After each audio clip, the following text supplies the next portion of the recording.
Chaque jour, Charles et Carole vous présentent la leçon de l'école du sabbat.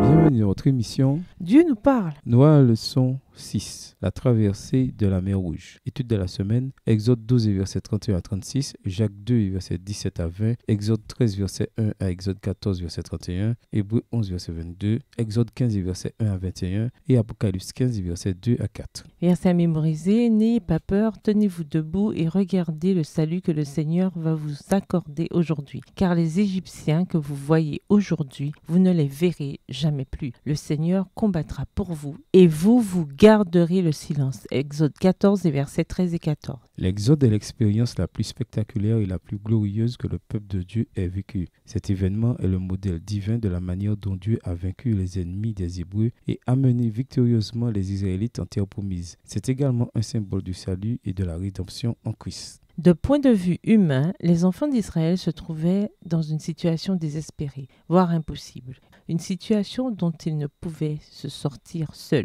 Ils avaient besoin que Dieu agisse pour les délivrer. C'est la même chose pour nous et le péché. Notre situation est sans espoir. Nous avons besoin de quelque chose de plus spectaculaire encore que l'Exode. Et nous l'avons, la croix de Christ et ce que Christ a accompli pour nous quand il était sur cette croix. Depuis le départ d'Israël du pays de Gozem dans Exode chapitre 12 jusqu'au cantique de Moïse entonné joyeusement dans Exode 15, tous les événements auxquels nous assistons sont fantastiques et à couper le souffle. Les signes, les merveilles et les œuvres rédemptrices miraculeuses de Dieu sont à leur comble. Mais tout cela est loin d'égaler ce que Christ a fait pour nous à la croix et les événements de l'Exode n'en étaient qu'une préfiguration. Au revoir. Et à demain si Dieu veut. Dieu nous parle.